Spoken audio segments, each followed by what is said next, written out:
अस्सलाम वालेकुम अज़ीज़ तुलबा व तालिबात, मैं हूँ सैयद अरसलान बुखारी, आपका केमिस्ट्री का टीचर। बच्चों, आज हम जो टॉपिक पढ़ने जा रहे हैं वो असल में पिछले ही लेक्चर का तसलसल है। आज हम पढ़ेंगे कि हवा में मौजूद पॉल्यूटेंट्स कौन कौन से होते हैं जो सल्फ़र और नाइट्रोजन की वजह से पैदा होते हैं। बहुत दिलचस्प मालूमात आपको मिलने वाली है आज के लेक्चर के अंदर। तो चलें चलते हैं बोर्ड की तरफ और आपको बताते हैं सल्फ़र और नाइट्रोजन के वो कंपाउंड्स जो दर हकीकत पोल्यूटेंट्स हैं और हमारी हवा और आबो हवा को नुकसान पहुंचा रहे हैं। जी तो अजीज़ तलबा व तालिबात, अब हम पढ़ेंगे कुछ ऐसे कंपाउंड्स, कुछ ऐसे मरकबात कि जिनकी वजह से पॉल्यूशन पैदा होती है। चूँकि हम लोग जो टॉपिक पढ़ रहे हैं ये उसी का तसलसल है, जिसमें हमने पढ़ा कि ऐसे कंपाउंड्स पाए जाते हैं हवा के अंदर जो हवा को आलूदा कर देते हैं। उसमें से पहले नंबर पे हमने कार्बन डाइऑक्साइड और कार्बन मोनोऑक्साइड को पढ़ा और उसके असरात को पढ़ा। दूसरे नंबर पे हम सल्फ़र के कंपाउंड्स को पढ़ेंगे और तीसरे नंबर पे हम नाइट्रोजन के कंपाउंड्स को पढ़ेंगे। तो चले चलते हैं सल्फ़र के कंपाउंड्स की तरफ कि सल्फ़र के कंपाउंड्स कौन कौन से हैं जो हवा में मिल जाएं तो हवा को आलूदा कर देते हैं, यानी पॉल्यूटेंट के तौर पे काम करते हैं। तो बच्चों याद रखिएगा कि सल्फ़र के उन कंपाउंड्स को असल में तो हम ऑक्साइड्स ही कहते हैं। उस सल्फ़र के ऑक्साइड्स ही हैं जो कि पॉल्यूटेंट के तौर पे काम करते हैं। अब सल्फ़र हमें आम तौर पे दो तरह के ऑक्साइड्स बनाता हुआ नज़र आता है। एक है सल्फ़र का ऑक्साइड जिसको हम कहते हैं SO2 और एक ऑक्साइड है जिसको हम कहते हैं SO3। SO2 जिसको सल्फ़र डाइऑक्साइड कहा जाता है,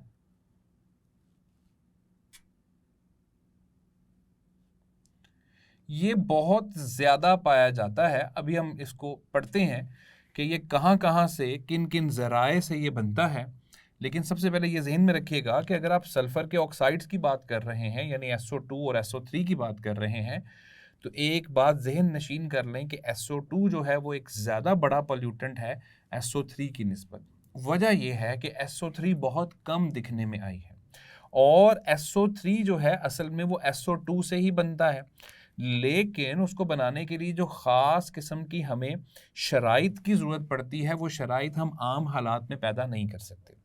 इसलिए सल्फ़र के ज़्यादातर जो ऑक्साइड पैदा होता है वो सल्फ़र डाइऑक्साइड होता है, जबकि दूसरा ऑक्साइड है सल्फ़र ट्राइऑक्साइड।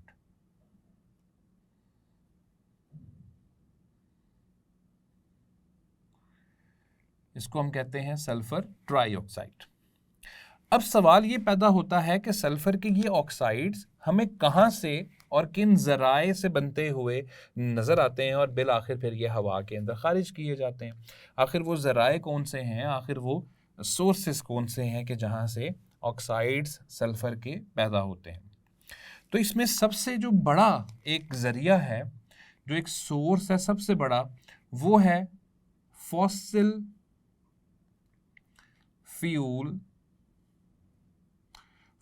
फ्यूल्स की कंबस्शन।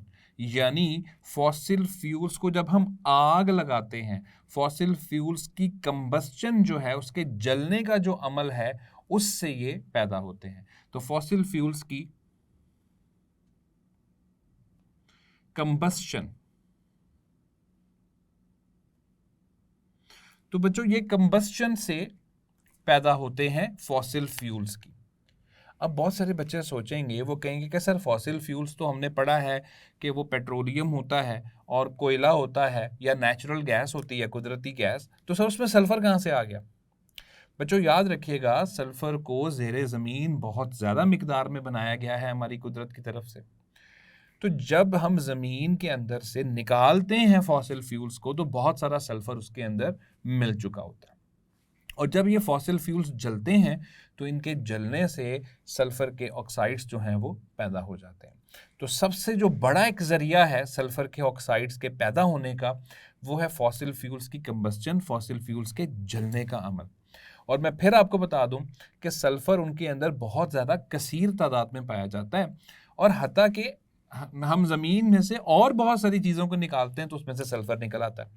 मैं एक छोटी सी मिसाल आपको देता हूं बच्चों। जब हमने ज़मीन में से कॉपर को निकालना होता है तो हम कॉपर का एक ओर निकालते हैं। ओर की बड़ी तफसील जो है वो आखिरी बाब के अंदर जाके इंशाल्लाह हम लोग बड़ी तफसील उसकी पढ़ेंगे कि ओर क्या होता है।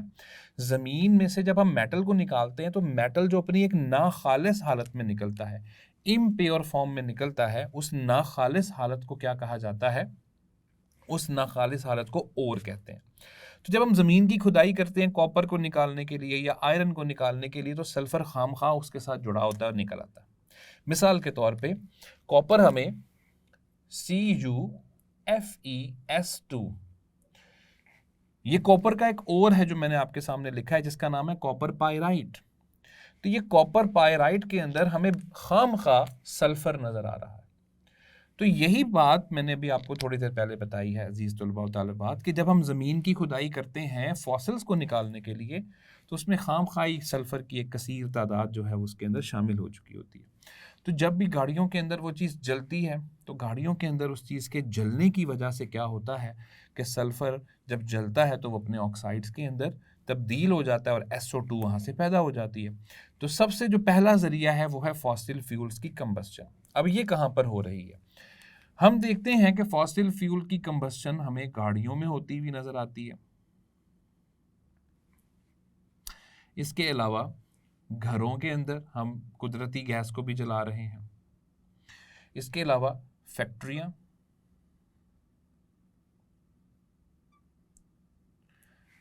और दीगर इंडस्ट्रीज, हर जगह पे ही हम कंबस्चन कर रहे हैं फॉसिल फ्यूल्स की, तो हम देखते हैं कि वहां से सल्फर डाइऑक्साइड पैदा होकर हवा में खारिज हो रहा है। दूसरा जो एक बड़ा सोर्स है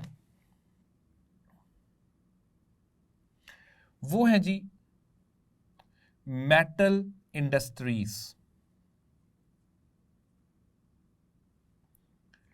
बच्चों मेटल्स की जो इंडस्ट्रीज हैं, जैसे मैंने भी थोड़ी देर पहले आपको मिसाल दी है कॉपर पायराइट के हवाले से, मेटल की जो इंडस्ट्रीज हैं उनमें से भी कॉपर, उसमें से भी सल्फर के जो ऑक्साइड्स हैं वो खुद ब खुद पैदा होते हैं। मैं आपको एक मिसाल देता हूं, जैसे मैंने अभी आपको कॉपर पायराइट के बारे में बताया CuFeS2, तो जब इसको हम तोड़ते हैं ताकि हीट करके ताकि हम कॉपर को निकाल लें या आयरन को निकाल लें, तो बच्चों याद रखिएगा कि इसको हीट करने से कॉपर का सल्फाइड बनता है, आयरन का सल्फाइड बनता है और सल्फर डाइऑक्साइड गैस यहाँ से खारिज हो जाती है। और हमें इसके लिए और कुछ नहीं करना, हमें बस यहाँ पे 2 लगाना है। 2 यूनिट्स इसके होते हैं, 2 यूनिट इसके होते हैं। आप देखें पूरी जो इक्वेशन है वो बैलेंस होती हुई हमें नज़र आ रही है, पूरी मसावात बैलेंस है। अब बच्चे कहेंगे सर ये ऑक्सीजन कहाँ से आई? तो ये हम जो हीट कर रहे हैं वो ऑक्सीजन की मौजूदगी में हीट कर रहे हैं। तो मैं यहाँ पे लिख देता हूँ कि यहाँ पे हम ऑक्सीजन की मौजूदगी में इसको हीट करते हैं। अब देखें कि यहाँ से कितनी ज़्यादा सल्फर डाइऑक्साइड गैस जो है वो पैदा होगी, और ये सल्फर डाइऑक्साइड गैस फिर जाहिर है कि चिमनीज में से होती हुई और उन टावर्स में से, जो कि हमने एग्जॉस्ट टावर्स कहलाते हैं, जो इंडस्ट्रीज में लगाए होते हैं, उन एग्जॉस्ट टावर्स से फिर ये बाहर निकलती है। तो ये 2 बहुत बड़े ज़राए मैंने आपको बता दिए हैं कि जिनमें हम देखते हैं कि सल्फर डाइऑक्साइड कसीर तादाद में पैदा होती है और फिर उसको हवा के अंदर खारिज कर दिया जाता है। अब सल्फर डाइऑक्साइड जब हवा में जाती है तो ये वहाँ पे क्या करती है? सबसे पहले हम सल्फर डाइऑक्साइड की कुछ खसूसियात को पढ़ने लगे हैं। पहली बात ज़हन में रखिएगा कि सल्फर डाइऑक्साइड एक इंतहाई नाखुशगवार बू रखती है। इसकी एक बड़ी ही नाखुशगवार किस्म की बदबू सी होती है। ये एक इरिटेटिंग इफ़ेक्ट पैदा करती है। बच्चों ये इरिटेटिंग इफ़ेक्ट किसको कहते हैं? जब हम एक चीज़ के अंदर रहते हैं कुछ देर और हमें उसके अंदर कुछ नागवारी सी महसूस होना शुरू हो जाए तो हम इसको कहते हैं इरिटेटिंग इफ़ेक्ट। बहुत सारी गैसें इरिटेटिंग इफ़ेक्ट पैदा करती हैं और सल्फ़र डाइऑक्साइड भी उनमें से एक ऐसी गैस है जो इंसान अगर कुछ देर ज़्यादा उसमें सांस ले ले तो इंसान की तबीयत जो है वो नाखुशगवार होने लग जाती है। इसके अलावा ये बहुत सारी सांस की बीमारियां पैदा करती है। तो बहुत सारी सांस की बीमारियां इसके ज़रिए पैदा होती हैं। मिसाल के तौर पे आपने अक्सर सुना होगा कि लोगों के अंदर बीमारी होती है जिसको हम कहते हैं दमे की बीमारी, एपिलेप्सी जिसको कहा जाता है। दमे की बीमारी के जो जिन जिन लोगों को ये बीमारी होती है उनको सांस लेने में कभी कभार दुश्वारी होती है। अगर वो सल्फ़र डाइऑक्साइड वाली जगह पर चले जाएं तो वहाँ पे उनको सांस लेने में खासा मसला हो सकता है। तो सल्फ़र डाइऑक्साइड, इसमें ज़्यादा देर तक हम सांस भी नहीं ले सकते हैं और इसकी जो एक बदबू है उसकी वजह से एक इरिटेटिंग इफ़ेक्ट भी जो है वो खुद ब खुद पैदा होता रहता है। लेकिन बच्चों इसका जो बड़ा एक नुकसान है ना, यानी इससे जो बड़ा एक नुकसान है वो नुकसान है इसका पानी के साथ रिएक्शन कर जाना। सल्फर डाइऑक्साइड पानी के साथ जब रिएक्शन करती है या पानी में मिक्स हो जाती है तो ये अपना एसिड बनाती है, जिसकी तफसील मैंने कुछ यहाँ पर लिखी हुई। तो बच्चों इस तफसील को ज़रा देखते हैं। सबसे पहले सल्फर पर मुश्तमिल फॉसिल फ्यूल्स। अब इन फॉसिल फ्यूल्स के अंदर क्या कुछ होगा मैं यहाँ पे मेंशन कर देता हूँ। कोयला, और कोयला एक छोटा जरिया है, सबसे बड़ा जो है वो है पेट्रोलियम। याद रखिएगा बच्चों कि जो हम पेट्रोलियम ज़मीन में से निकालते हैं उसमें कसीर तादाद में सल्फ़र होता है। जब हम उसको बर्न करेंगे, जब हम उसको जलाएंगे तो उसके जलाने से क्या होगा, उसके जलाने से फॉसिल फ्यूल्स जलेंगे। ठीक है जी। जब फॉसिल फ्यूल्स जलेंगे तो उनके जलने से क्या होगा, उनके जलने से ये होगा कि उसमें मौजूद जो सल्फ़र है वो जलेगा, और जब सल्फ़र जलेगा तो इस तरह से वो अपना ऑक्साइड बनाएगा जिसका नाम है सल्फ़र डाइऑक्साइड। तो यहाँ पे सल्फ़र के ऑक्साइड हमें बनते हुए नजर आएंगे। और जैसे मैं अभी तफसील बता के आ चुका हूँ कि दो तरह के ऑक्साइड्स बनते हैं, एक सल्फ़र डाइऑक्साइड होता है, एक सल्फ़र ट्राइऑक्साइड होता है। असल में ये सल्फ़र ट्राइऑक्साइड बनने की जो एक ख़ास एक मसावात है ना वो मैं आपके सामने लिखता हूँ। SO2 ऑक्सीजन के साथ, मज़ीद ऑक्सीजन के साथ रिएक्शन करता है। ये एक रिवर्सिबल रिएक्शन होता है और इसके नतीजे में SO3 बन जाता है। मसावात को बैलेंस कर लेते हैं। लेकिन बच्चों याद रखिएगा ये जो एक रिएक्शन मैंने आपके सामने लिखा है ये रिएक्शन इतना सादा नहीं है। इस रिएक्शन के लिए हमें हाई टेम्परेचर देना पड़ता है, कैटलिस्ट देना पड़ता है, फिर जाके ये रिएक्शन होता है। तो इसलिए मैंने शुरू में ही वजाहत कर दी थी कि जो सल्फ़र ट्राइऑक्साइड है इसकी मिकदार खासी कम होगी, इसकी ज़्यादा मिकदार नहीं होती है क्योंकि हम वो मतलूबा शराइत पूरी ही नहीं कर पाते हैं। हाई टेम्परेचर, हमारे इतना हाई टेम्परेचर हमारे एटमॉस्फेयर का नहीं होता, इसलिए सल्फ़र डाइऑक्साइड ही एक ज़्यादा बड़ा पॉल्यूटेंट है SO3 यानी सल्फ़र ट्राइऑक्साइड की निस्बत। अब जब ये बन जाएंगे तो ये बन के क्या करेंगे, ये बन के अगले ही स्टेप में फिर जाहिर है कि ये चिमनीज में से होते हुए या एग्जॉस्ट टावर्स में से होते हुए जब इंडस्ट्री से बाहर निकलेंगे तो वो हवा में शामिल हो जाएंगे। और हवा में शामिल हो के क्या होगा, जो मैंने आपको बताया बड़ा ज़्यादा ख़तरा किस चीज़ का है कि वो पानी के अंदर हल होगा। ये पानी कहाँ से आएगा, जाहिर है बारिश का पानी होगा। तो जब बारिश के पानी में ये हल होंगे तो इसके बारे में याद रखिएगा बच्चों कि ये एसिड रेन बनाते हैं। अच्छा, ये कोई आपके लिए कोई ज़्यादा हैरत की बात नहीं होनी चाहिए। अब ज़रा गौर कीजिए, हम किसके ऑक्साइड्स की बात कर रहे हैं, सल्फ़र की। और सल्फ़र क्या है, एक नॉन मेटल। जबकि हम गुज़िश्ता उन्वानात में पढ़ के आ चुके हुए हैं कि जब एक नॉन मेटल अपना ऑक्साइड बनाता है तो वो नॉन मेटेलिक ऑक्साइड एसिडिक होता है नेचर में। वजह क्योंकि जब उसका पानी के साथ रिएक्शन होता है तो वो एसिड बनाता है। बिल्कुल ऐसा ही काम यहाँ पर होगा। सल्फर एक नॉन मेटल है, तो जब सल्फर के नॉन मेटल के जो ऑक्साइड हैं जाहिर है वो एसिड होंगे। जब इनमें पानी मिक्स होगा तो वो बारिश का पानी जो नीचे आ रहा है वो सिर्फ बारिश नहीं है, वो सिर्फ पानी नहीं है, बल्कि चूंकि उसके अंदर बहुत सारा एसिड मिल चुका है इसलिए वो एसिड रेन बन के नीचे आ रहा है। और एसिड रेन के क्या नुकसानात हैं इंशाल्लाह आने वाले उन्वानात में हम इसको बड़ी तफसील के साथ पढ़ेंगे। तो गोया साबित हुआ कि सल्फ़र के जो कंपाउंड्स हैं, बिलखसूस सल्फ़र डाइऑक्साइड और सल्फ़र ट्राइऑक्साइड, वो पोल्यूटेंट के तौर पे काम करते हैं। सल्फ़र डाइऑक्साइड एक प्राइमरी पोल्यूटेंट, सल्फ़र ट्राइऑक्साइड एक सेकेंडरी पोल्यूटेंट है। और इनका सबसे बड़ा जो हमें असर नज़र आ रहा है कि जब वो पानी बारिश के पानी के साथ मिक्स होते हैं तो वो एसिड रेन की सूरत में नीचे आके गिरते हैं और नुकसान पहुंचाते हैं। अब बच्चे सोचेंगे कि सर इसका हल क्या है। जी हाँ, इसका हल क्या है? तो देखते हैं कि ये बन कहाँ से रहे हैं। फॉसिल फ्यूल्स की कंबस्चन पहले नंबर पे, फॉसिल फ्यूल्स का जलना पहले नंबर पे है। पेट्रोल को हम आग लगाएंगे गाड़ियों के अंदर या इंडस्ट्रीज़ के अंदर, तो उसमें जो भी सल्फर होगा वो जलेगा और सल्फर डाइऑक्साइड बनेगा।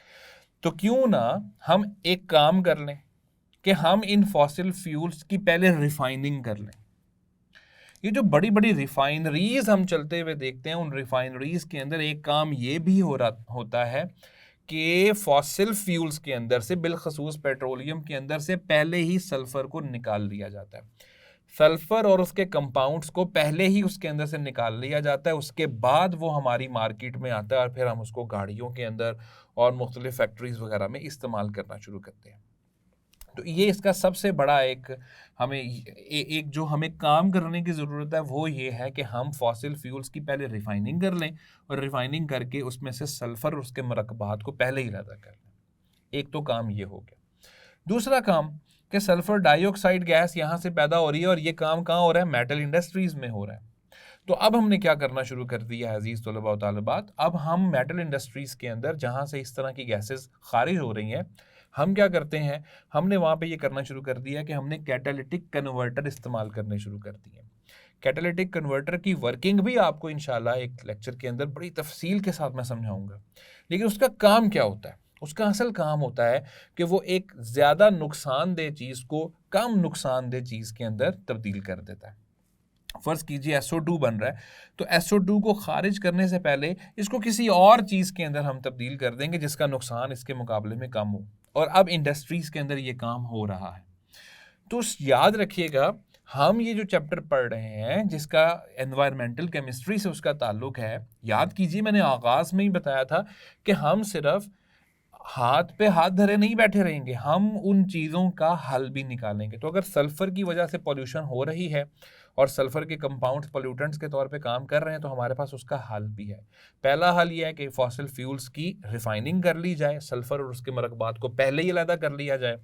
और दूसरा ये है कि मेटल इंडस्ट्रीज़ में जहाँ बिलखसूस सल्फ़र डाइऑक्साइड गैस पैदा हो रही है, वहाँ पे कैटालिटिक कन्वर्टर्स लगा दिए जाएं ताकि वो SO2 जो है वो बने ज़रूर, लेकिन खारिज हवा में होने से पहले उसको हम किसी और चीज़ के अंदर तब्दील कर दें। तो ये थे सल्फ़र के कंपाउंड्स जो कि पोल्यूटेंट के तौर पे किरदार अदा करते हैं।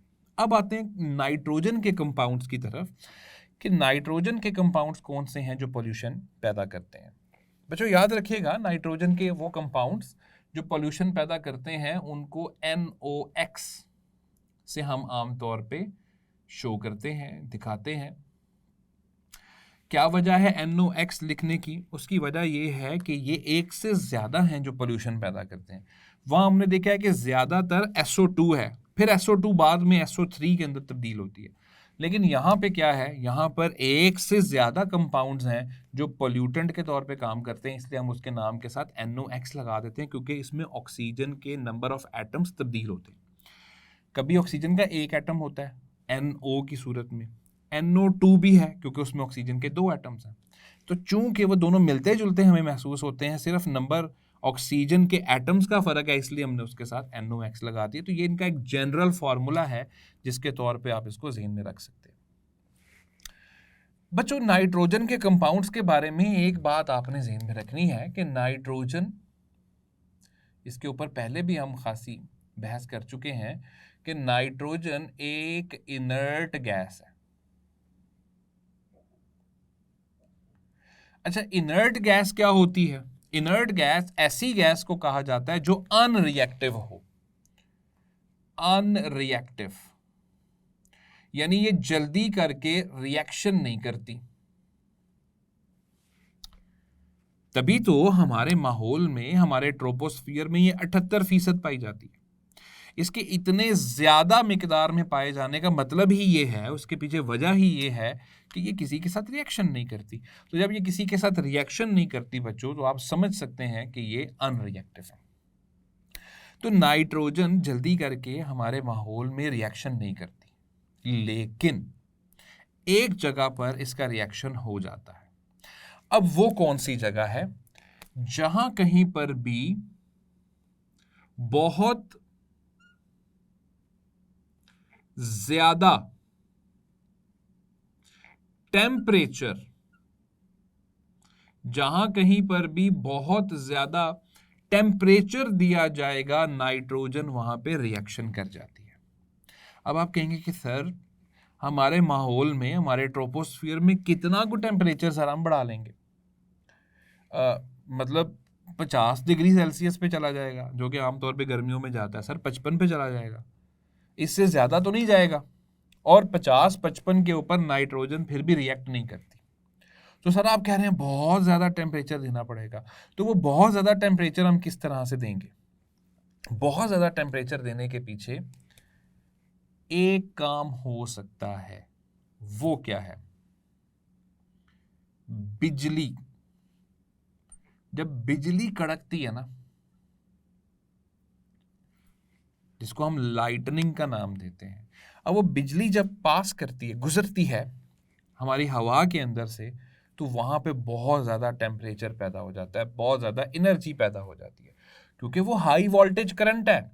तो जब वो हाई वोल्टेज करंट गुजरेगा हमारी हवा के अंदर से, तो नाइट्रोजन को मौका मिलेगा कि नाइट्रोजन अपना ये अनरिएक्टिव वाला जो मामला है उसे खत्म करे। और उस वक्त एक काम होता है बच्चों, वो काम क्या होता है कि नाइट्रोजन और ऑक्सीजन जो दोनों हमारी हवा में मौजूद हैं, ये दोनों आपस में मिलती हैं। ये एक रिवर्सिबल रिएक्शन होता है, लेकिन आपकी किताब में उसको सिंगल एरो ही बताया गया है, तो आप सिंगल एरो भी लिख सकते हैं। और इससे नाइट्रोजन ऑक्साइड बनता है, जिसका फॉर्मूला है NO। और अगर हम मसावात को बैलेंस करें तो सिर्फ हम यहाँ पे 2 लगा देंगे तो मसावात बैलेंस हो जाएगी। बच्चों ये जो चीज बनी है NO, जिसका फॉर्मूला है, इसका नाम है नाइट्रोजन ऑक्साइड। इसको कहते हैं नाइट्रोजन ऑक्साइड। बच्चों इसका एक और नाम है, इसे नाइट्रोजन मोनोऑक्साइड भी कहते हैं। इसका एक और नाम है, इसको नाइट्रिक ऑक्साइड भी कहते हैं। तो nitrogen oxide, nitrogen monoxide, nitric oxide एक ही बात है।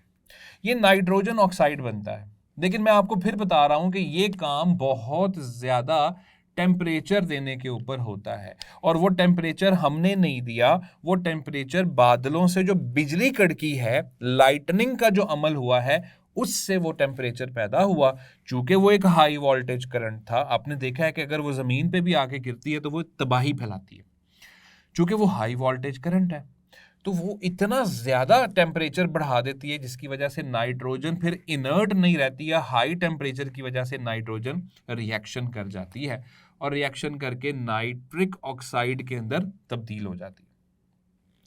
ये जो नाइट्रिक ऑक्साइड है, अगर ये कुछ देर तक हमारे माहौल में रहे, तो ये नाइट्रिक ऑक्साइड मजीद ऑक्सीजन के साथ रिएक्शन करता है, और ये तब्दील हो जाता है नाइट्रोजन डाइऑक्साइड के अंदर। हम इस मसावात को भी बैलेंस कर सकते हैं, सिर्फ हमें यहाँ पे 2 लगाना है और यहाँ पे 2 लगाना है, तो पूरी मसावात बैलेंस हो जाएगी। यानी नाइट्रिक ऑक्साइड जो बना, उस नाइट्रिक ऑक्साइड ने मजीद ऑक्सीजन के साथ रिएक्शन किया और बना दिया नाइट्रोजन डाइऑक्साइड। तो बच्चों इसका नाम है नाइट्रोजन डाइऑक्साइड। और एक बात जहन में रखिएगा, अगर ये नाइट्रोजन डाइऑक्साइड नहीं भी बनता तो नाइट्रोजन ऑक्साइड भी हमें उतना ही नुकसान पहुंचाएगा जो नाइट्रोजन डाइऑक्साइड ने पहुंचाना है। अब वो नुकसान क्या है, उसके लिए हम इस चीज का जायजा लेते हैं। सबसे पहले मैंने लिखा है कि हवा में नाइट्रोजन अनरिएक्टिव होती है, और ये बात अभी हम पढ़ चुके हैं कि वो एक इनर्ट गैस है। तो इनर्ट गैस जो होती है वो अनरिएक्टिव ही होती है, वो जल्दी करके किसी के साथ रिएक्शन नहीं करती। लेकिन क्या होता है, होता यह है कि बहुत ज्यादा टेम्परेचर पर ऑक्सीजन के साथ रिएक्ट कर जाती है। मैंने बता दिया कि वो बहुत ज्यादा टेम्परेचर पैदा किसने किया है, और वो बनाती है नाइट्रोजन ऑक्साइड, जिसको आपने नाइट्रिक ऑक्साइड का भी नाम दिया है। उससे क्या होगा, फिर वो हवा में खारिज हो जाएगा। तो अगला काम ये है कि नाइट्रिक ऑक्साइड जो बना है वो हवा में खारिज हो जाती है गैस। हवा में खारिज होके वो नाइट्रोजन ऑक्साइड जो है वो नाइट्रोजन डाइऑक्साइड बन जाता है। फिर सबसे अहम और ख़तरनाक काम ये होता है कि वो भी बारिश होने पर पानी के साथ हल हो जाता है। और जब वो पानी के साथ हल होता है तो इस मिक्सचर को हम एसिड रेन का नाम देते हैं, क्योंकि उसके अंदर नाइट्रिक एसिड पैदा हो जाता है। चूंकि सल्फर के ऑक्साइड की तरह नाइट्रोजन का ऑक्साइड भी एसिडिक होगा, तो जैसे ही वो पानी के अंदर हल होगा वो एसिडिक रेन ही बनाएगा। और एसिड रेन के नुकसानात क्या हैं, इसको इंशाल्लाह आने वाले टॉपिक्स के अंदर बड़ी बड़ी तफसील के साथ हम पढ़ेंगे। तो आप देखें कि नाइट्रोजन का डाइऑक्साइड पानी में हल होके अपना एसिड बना रहा है। और ये बात अभी थोड़ी देर पहले मैंने आपको बताई है कि अगर नाइट्रोजन डाइऑक्साइड ना भी बने तो ये नाइट्रिक ऑक्साइड भी पानी के अंदर हल होके नाइट्रिक एसिड ही बनाता है। तो इस बात को ज़हन में रखिएगा कि बिल आखिर सल्फर के जो कंपाउंड हैं और नाइट्रोजन के जो कंपाउंड्स हैं, इनकी जो आखिर होगी, इनका जो आखिर होगा वो एसिड रेन के ऊपर ही जाके ख़त्म होगा, और एसिड रेन के हमें शदीद नुकसान का सामना करना पड़ता है। तो बच्चों, ये था हमारे पास टॉपिक जिसमें हमने सल्फर के कंपाउंड्स को एक पोल्यूटेंट के तौर पे पढ़ा और नाइट्रोजन के कंपाउंड्स को भी बतौर पोल्यूटेंट हमने बड़ी ही तफसील के साथ उसको पढ़ लिया है। तो बच्चों, यहाँ पे हमारा पोल्यूटेंट्स का टॉपिक बिल आखिर ख़त्म होता है। हमने पढ़ा कि कार्बन के ऑक्साइड्स, और आज के हिस्से में हमने पढ़ा कि सल्फर और नाइट्रोजन के ऑक्साइड्स पोल्यूटेंट्स के तौर पर किरदार अदा करते हैं और हमारी आबो हवा को आलूदा कर रहे हैं। लेकिन साथ ही साथ हमने ये पढ़ा कि उनसे निजात क्या है और उनको किस तरीके से हम उनको संभाल सकते हैं। तो मुझे उम्मीद है कि आज के लेक्चर की आपको बहुत अच्छे अंदाज में समझ लग चुकी होगी। इंशाल्लाह अगले लेक्चर में आपसे मुलाकात होगी। तब तक अपना ख्याल रखें। अल्लाह हाफ़िज़।